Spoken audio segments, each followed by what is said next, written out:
Leitura do livro do profeta Isaías. O Senhor quis macerá-lo com sofrimentos, oferecendo sua vida em expiação. Ele terá descendência duradoura e fará cumprir com êxito a vontade do Senhor. Por esta vida de sofrimento, alcançará luz e uma ciência perfeita. Meu servo, o justo, fará justos inúmeros homens, carregando sobre si suas culpas. Palavra do Senhor.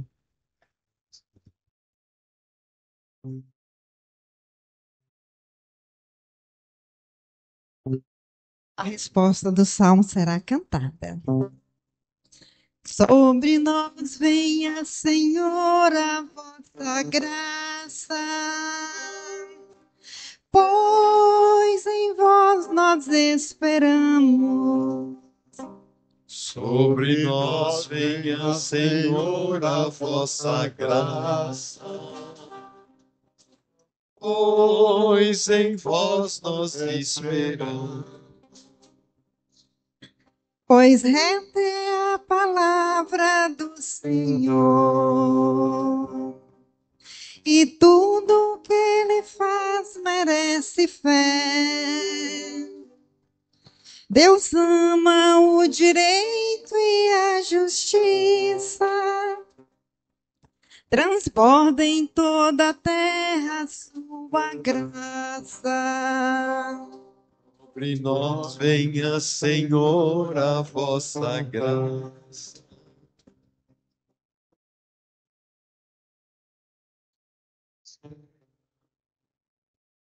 Mas o Senhor pôs o olhar sobre os que o temem e que confiam esperando em seu amor, para da morte libertar as suas vidas e alimentá-los quando é tempo de penúria. Sobre nós venha, Senhor, a vossa graça.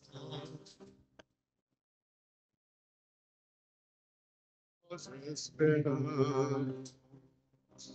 No Senhor nós esperamos confiantes, porque Ele é nosso auxílio e proteção. Sobre nós venha, Senhor, a vossa graça, da mesma forma que em vós nós esperamos. Sobre nós venha, Senhor, a vossa graça, pois em vós nós esperamos.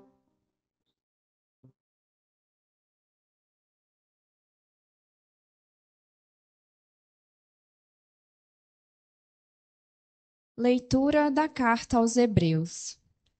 Irmãos, temos um sumo sacerdote eminente, que entrou no céu, Jesus, o Filho de Deus. Por isso, permaneçamos firmes na fé que professamos. Com efeito, temos um sumo sacerdote capaz de se compadecer de nossas fraquezas, pois ele mesmo foi provado em tudo como nós, com exceção do pecado. Aproximemo-nos, então, com toda a confiança do trono da graça, para conseguirmos misericórdia e alcançarmos a graça de um auxílio no momento oportuno. Palavra do Senhor. Graças a Deus.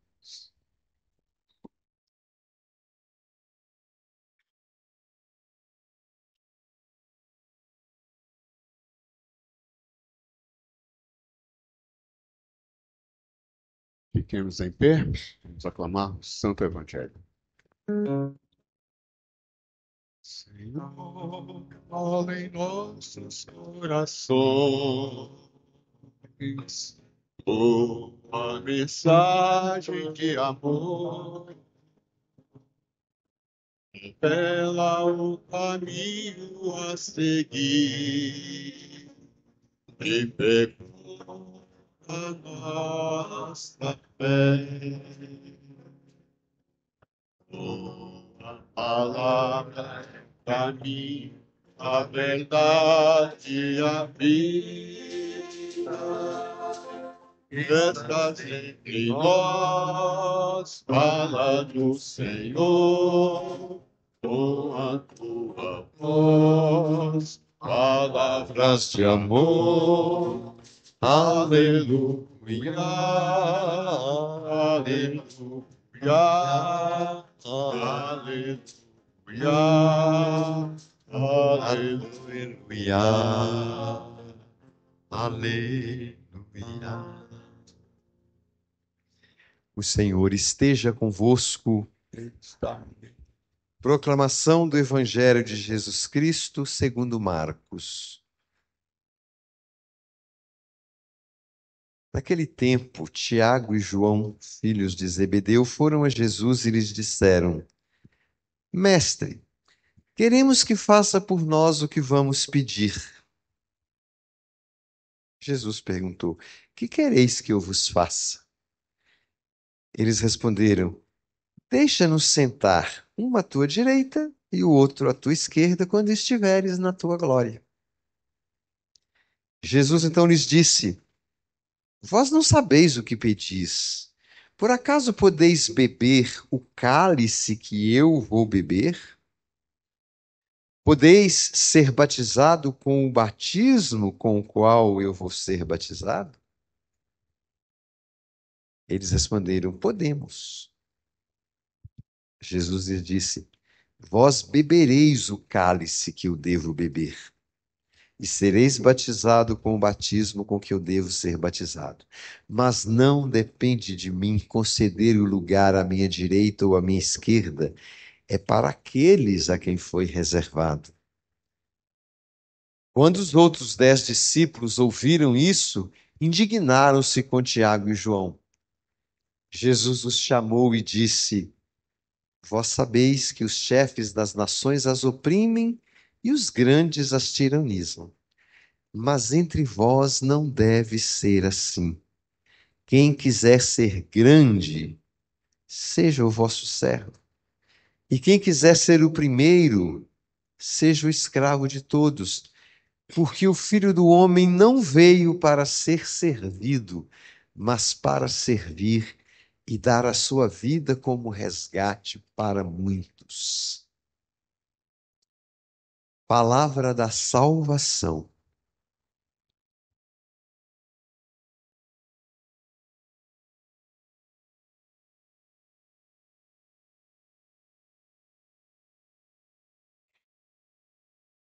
Meus irmãos, minhas irmãs, neste evangelho que nós acabamos de ouvir, Jesus resume admiravelmente a sua existência humana. O Filho do Homem não veio para ser servido, mas para servir e dar a sua vida em resgate de muitos. Se a gente vai lendo o Evangelho, nós vamos percebendo que desde o primeiro instante, Jesus sempre recusou as tentações da ambição, do poder, da grandeza, dos aplausos das multidões. Fez da sua vida um serviço aos pobres, aos desclassificados, aos pecadores, aos marginalizados, enfim, aos últimos. E o ponto culminante desta vida de doação e de serviço foi a morte na cruz. Expressão máxima e total do seu amor aos homens todos e a todos os homens. Então, é preciso que tenhamos a consciência de que este valor de serviço não é um elemento acidental ou acessório, mas um elemento essencial na proposta de Jesus. Se nós tivéssemos de resumir em 3 palavras Qual é a proposta de Jesus para que nós participemos da alegria de sermos sua família, de sermos herdeiros dos bens do seu Pai, que também é nosso e que é o céu? Tem 3 palavras só: é servir, servir e servir. Então, é preciso que a gente entenda que isso não é um apêndice da vida cristã, um acessório, um de vez em quando, não, né? Algo que não pode ser ignorado e que tem de estar no centro da experiência cristã de cada um de nós. Se quisermos ser seguidores e seguidoras de Jesus, devemos estar plenamente conscientes desta realidade. Eu sou o caminho, a verdade e a vida. Que caminho é esse que Jesus nos abre? O Filho do Homem não veio para ser servido, mas para servir. Este é o caminho, esta é a verdade do reino de Deus, se nós quisermos fazer parte dele, e esta é a vida que nós podemos conquistar. Foi servindo que Jesus ganhou a vida e nos deu a vida. São Francisco entendeu isso muito bem. É dando que se recebe. Não tem outra regra, né? Servir, servir, servir. Então, se quisermos ser de Jesus, precisamos estar plenamente conscientes disso.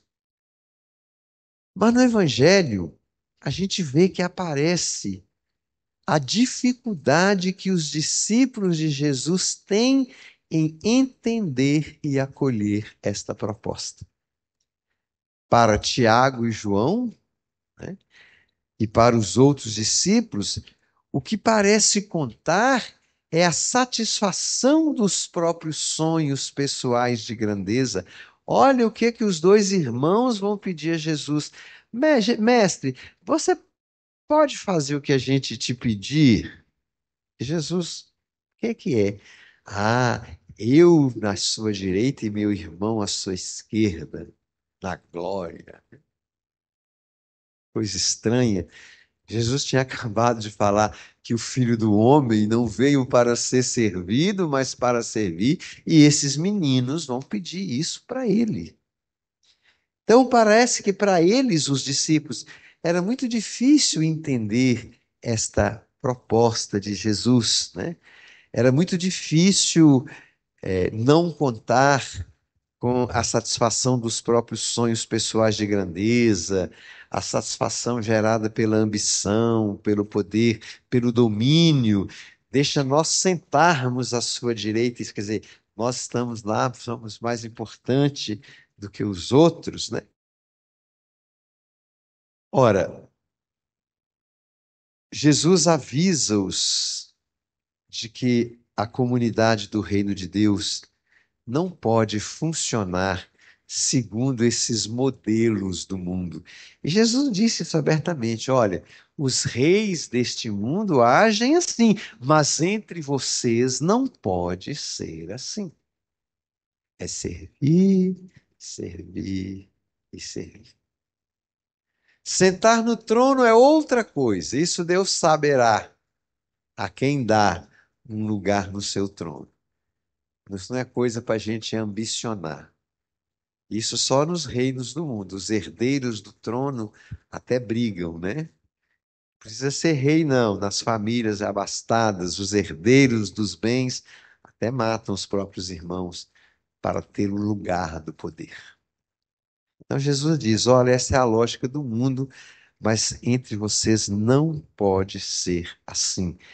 O reino de Deus não funciona segundo esses modelos do mundo. Não há meio termo. Quem não for capaz de renunciar aos esquemas do egoísmo, da ambição, do domínio, para fazer da própria vida um serviço e um dom de amor, não pode ser discípulo de Jesus, que veio para servir e para dar a sua vida. Então, se nós queremos ser seguidores de Cristo, nos chamarmos de cristãos e cristãs, e queremos construir nossa vida de uma forma maior do que a do Mestre, ele que seja o servidor, nós não. Então, nós definitivamente não fazemos parte, né? Como Jesus diria, não terão parte comigo. Não terão parte comigo. Porque se ele é o mestre, tal mestre, melhores têm que ser os discípulos. Se Jesus veio para servir, nós temos que procurar fazer isso melhor ainda. Então, ao apresentar as coisas desta forma, o Evangelho convida-nos a repensar a nossa forma de nos situarmos, seja na família, na escola, no trabalho, na sociedade, na comunidade cristã, na própria igreja, repensarmos o nosso a forma como nós nos situamos nesses espaços, né? A instrução de Jesus apresenta uma denúncia dos jogos de poder nas questões do mundo, entre os reinos do mundo, funciona desse jeito, mas os chefes das nações as oprimem, os grandes as tiranizam, mas entre vós não deve ser assim. Quem quiser ser grande, seja o vosso servo. Quem quiser ser o primeiro, seja o servo de todos. Então Jesus denuncia, né, esse esquema de poder, esses jogos de poder que vão movendo a organização da sociedade humana e nós vamos entrando nelas e como se nós não tivéssemos nada a ver com Cristo Jesus. Então, esses jogos de poder, as tentativas de domínio sobre aqueles que vivem e caminham ao nosso lado, os jogos das sonhos de grandeza, das manobras patéticas para conquistar honras e privilégios, a ânsia do protagonismo, né? A busca desenfreada de títulos, a caça às posições de prestígio, tudo isso para Jesus faz parte dos jogos dos reinos deste mundo. Mas entre vocês não pode ser assim. Quem quiser ser o maior, seja o menor. Quem quiser ser o primeiro, seja o último. Quem quiser ser o Senhor, seja o servidor. Então, o cristão tem de fazer uma coisa só. Absolutamente, ele tem de dar testemunho de uma nova ordem em todos os seus espaços, colocando-se numa postura diaconal, numa postura serviçal, numa atitude de serviço, sem imposição, sem exigência, sem injustiça, sem preponderância sobre aqueles que o cercam. Aí sim, ele está tendo parte com Cristo no reino de Deus. Por isso é que na carta aos Hebreus, a segunda leitura que nós ouvimos, ela fala-nos de um Deus que ama o homem sem limites e que está disposto a assumir a fragilidade dos homens, a descer ao seu nível, a partilhar a sua condição, até mesmo da sua morte e da sua humilhação. Jesus não tem medo de perder a sua dignidade ou perder as suas prerrogativas divinas quando assume a debilidade dos homens. Então, na lógica do Evangelho, o mais importante não é aquele que protege a sua autoridade, né, que zela pela sua importância através de barreiras intransponíveis, mas é aquele que é capaz de descer ao encontro dos últimos, como eu disse no início, dos desclassificados, dos marginalizados, dos sofredores, para lhes oferecer o seu amor, ainda que eles não estejam pedindo isso de nós. Que a caridade, ela não pode ser uma resposta a uma demanda. Ela tem que ser uma oferta de amor, mesmo quando não há demanda. Ah, ninguém nunca me pediu, né? A palavra do juízo final. Ah, mas como é que o senhor fala que nós nunca te servimos mesmo?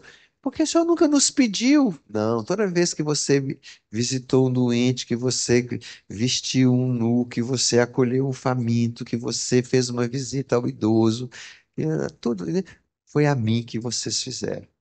É como se os ímpios, né, quisessem dizer ao Senhor: mas o Senhor não nos pediu. Não precisa ter demanda. O amor se oferece. Amor não é resposta a algo, né? Ele não está condicionado pelo pedido, não. Ele é amor que se oferta. Então, eu repito, né? Na lógica do Evangelho, o mais importante é a capacidade de descer ao nível dos homens, como o Filho de Deus fez, para oferecer-lhes o seu amor. Então, para o cristão também é assim, né? Essa é a lógica de Deus, que somos chamados a compreender, assumir e testemunhar. Como foi difícil para João e Tiago descerem do pedestal, afinal, eles eram os filhos de Zebedeu. Devia ser esse Zebedeu um patriarca de uma família, porque dos outros discípulos nem se fala os nomes, né? Eles não têm nome de família, que devia ser tudo, mas João e Tiago eram os filhos de Zebedeu. Como eles custaram entender a lógica do reino de Deus? Que a Eucaristia de hoje quebre em nós esses obstáculos para que nós não sejamos tão tardios em ter parte com Cristo no reino dos céus. Amém.